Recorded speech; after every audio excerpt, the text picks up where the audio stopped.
Praise the Lord. ક્રિસ્તમાં લબૈયા થતા બહેનો, દિવ્ય ધ્યાન દિવ્ય સંદેશમાં તમારું સ્વાગત છે. નવેમ્બર 15મી તારીખ. આ સંદેશ સાંભળવા તમારા સૌ માટે અને તમારા પરિવારજનો વિશે પ્રાર્થના કરું છું. તમારા બાઇબલ લઈ લો, પ્રભુ ઈસુનું વચન સાંભળીએ. લોકનો ગ્રંથ 18મો અધ્યાય, પહેલી કડીથી 8મી કડી સુધી.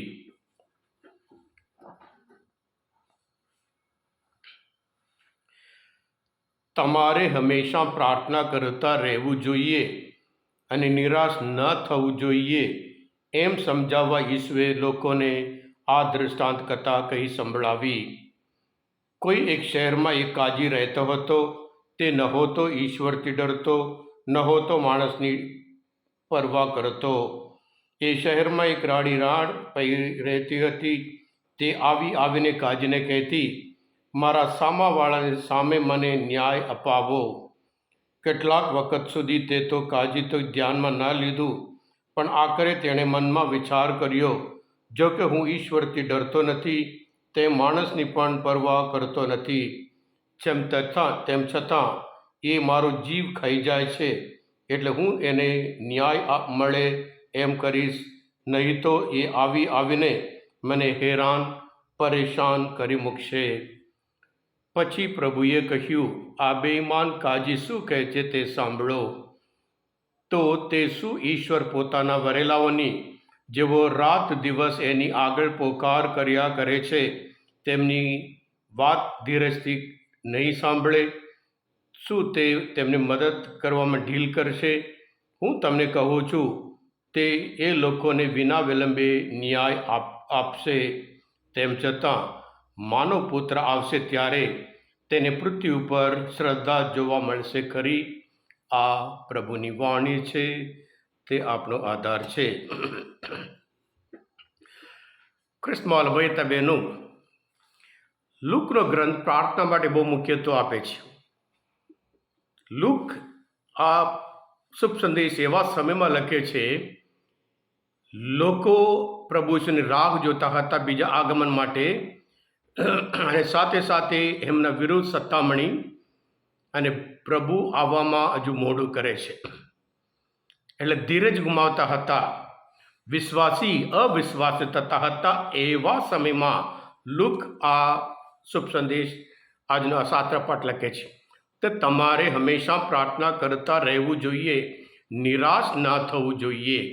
જ્યારે પ્રાર્થનામાં અમે દ્રઢતાપૂર્વક પ્રાર્થના કરીએ ત્યારે આપણને ચોક્કસ સફળતા મળે છે અને મળે છે એમ કરીને લૂક એમના ગ્રંથમાં અલગ અલગ જગ્યામાં, જેવી રીતે 11મો અધ્યાયમાં જ્યારે પ્રભુએ પ્રાર્થના કરી અને ત્યારે સાથે સાથે ત્યાં કહે છે, એક મિત્ર આવે છે, રાત્રે આવે છે એને મિત્રના ત્યાં અને માગે છે, એની પાસે કશું છે નહીં, અને એ બીજી પાસે જઈને કહે છે, મારા ઘરે મિત્ર આવ્યો છે, એની આગળ ધરવા માટે કશું નથી, પણ રાત્રે હેરાનના લીધે લઈને જે આપે તે આપે છે. અને એવી જ રીતે કનાનવાળી સ્ત્રી પણ પ્રભુની પાછળ પડે છે. એક ફાઇટર છે, એને ના સ્વીકારતા નહીં આવડે. એમને જે પકડ છે એમાં જે હંમેશા સફળતાપૂર્વક પકડે, દ્રઢતાપૂર્વક પકડે અને એમાં સફળતા જરૂર પ્રાપ્ત કરે છે. અને એવી જ રીતે આજના શુભ સંદેશમાં પણ પ્રભુ ઈસુ આ બેઈમાન ન્યાયાધીશ કોઈનો જોતો નહીં, ઈશ્વર ડરતો નહીં, માણસથી પણ પરવા કરતો નથી, છતાં એટલે એક શક્તિશાળી પુરુષ અને એક નબળી સ્ત્રી, એ બંને વચ્ચે એટલે એ પ્રાર્થનામાં કેવી રીતે દ્રઢતાપૂર્વક રહેવાનું, એટલે છેલ્લે એ જે શક્તિશાળી પુરુષ એ નબળો બને છે, અને આ સ્ત્રી જે ન્યાય માટે લડી, એ ન્યાય માટે એ પ્રાર્થનામાં એ જીતે છે એમ કરીને લૂક આ દૃષ્ટાંત દ્વારા આપણને સમજાવે છે. હા કૃષ્ણમાં લબૈયા બહેનો, બાઇબલમાં ઘણી બધી જગ્યાએ આપણને જોવા મળે છે. અબ્રાહમ સોદોમ માટે કેવી રીતે પ્રાર્થના કરે છે, અને એવી જ રીતે યોબ એના જીવનમાં એટલી બધી તકલીફ, અને પછી એક વખત એ કહે છે યોબના ગ્રંથમાં 320મી કલમ, હે પ્રભુ, તું મારી પ્રાર્થના સાંભળતો નહીં, તું મારી સામે જોતો જ નથી એમ ફરિયાદ કરે છે.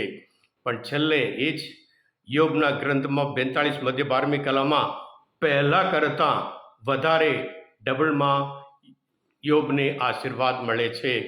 હા કૃષ્ણમાં લભયતા બહેનો, આજના શુભ સંદેશ આપણે પણ મનોચિંતન કરીએ. માર્કોની તમે સાંભળો છો. માર્કોની પોતે મશ્કરી કરતા હતા, અરે ઈશ્વર ક્યાં છે, તમે અહીંયા પ્રાર્થના કરી ક્યાં સુધી પહોંચી શકે. અને જ્યારે રેડિયોનું સંશોધન કરી એક જગ્યામાંથી વાત કરે બીજા છેડા સુધી લોકો સાંભળી શકતા હોય તો પછી ઈશ્વર પણ આપણી પ્રાર્થના સાંભળે છે એમ કરીને ખાતરીપૂર્વક કહે છે.